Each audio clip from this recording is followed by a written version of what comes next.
2015 সালের জুনে বাংলাদেশের হয়ে আন্তর্জাতিক টি-20তে অভিষেক হয় লিটন দাসের। তিনি আন্তর্জাতিক টি-20 ক্রিকেটে 18 বলে অর্ধশতক করেন, যা ছিল বাংলাদেশের ইতিহাসে সবচেয়ে কম বলে অর্ধশতক রান করার রেকর্ড।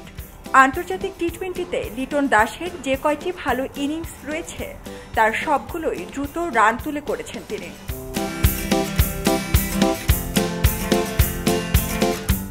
2015 থেকে এখন পর্যন্ত লিটন দাস টি-20তে ম্যাচ খেলেছেন 81টি, রানের সংখ্যা 1804।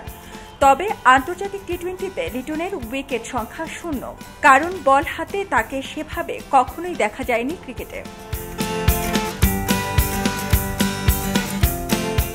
এক সময়ে মাঠে দাপিয়ে চলা লিটন দাসের এখন সময়টা বেশ খারাপ যাচ্ছে। রান খরায় ভুগছেন অনেক দিন ধরে। ওয়ানডে, টেস্ট আর টি-20 কোনো ফরম্যাটে হাসছে না তার ব্যাট। লিটন দাস সহ অধিনায়ক হিসেবে দায়িত্ব পালন করেছেন বেশ কিছুদিন, তবে এখন দীর্ঘ অফ ফর্মে থাকায় তাকে নিয়ে সমালোচনার জন্ম দিয়েছে দর্শকদের মনে। প্রশ্ন উঠছে লিটন দাসের আউট হওয়ার ধরন নিয়েও, এমনকি ক্যাচ মিসের কারণে বারবার খবরের শিরোনামেও আসছেন তিনি। নির্ভার থাকার জন্য উইকেট কিপিং ছেড়েছেন, তবুও লিটন যেন চাপমুক্ত হতে পারেননি। অনেকদিন ধরে অফ ফর্মে থাকায় খেলতেও পারছেন না ঠিকঠাক। লিটন কোনোভাবে যেন খারাপ ফর্ম থেকে বের হতে পারছেন না। এর মাঝেই বিশ্বকাপের আগে এই তারকা ব্যাটারের প্রশংসায় মাতলেন জাতীয় দলের সহকারী কোচ নিক পোথাস। তার আশা বিশ্বকাপ আসরে লিটন তার ব্যাট থেকে রানের ফোয়ারা ছুটাবেন। তিনি বলেন, লিটন দাস আমাদেরকে অনেক কিছু দিচ্ছে, সে বিশ্বমানের ক্রিকেটার, কাজেই কোনো সন্দেহ নেই লিটন দাস অনেক রান করবে, যেটা সে আগেই করেছে। আপনারা যা দেখছেন তার থেকে অনেক বেশি সে দলে অবদান রাখছে কিংবা রেখেছে।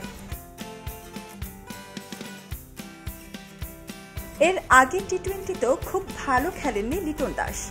এবার টি-20র প্রস্তুতি ম্যাচেও তার খেলায় ছিল ছন্দপতন। লিটন কবে নিজে হাসবেন আর দর্শকদের মুখে হাসি ফোটাবেন তা বলা বেশ মুশকিল। দেখা যাক এবার আন্তর্জাতিক টি-20তে লিটন কি করেন। সারা জেরিন, খবরের কাগজ, স্পোর্টস। পক্ষপাতের ভিড়ে আজ থেকে কোনো পক্ষ নয়, খবর হবে নিরপেক্ষ। বানোয়ার তথ্যবাদ, খবর হবে নিখাদ। ভেঙে গুজবের শিখ, খবর হবে নির্ভীক। এলো খবরের কাগজ, নিখাদ, নির্ভীক, নিরপেক্ষ।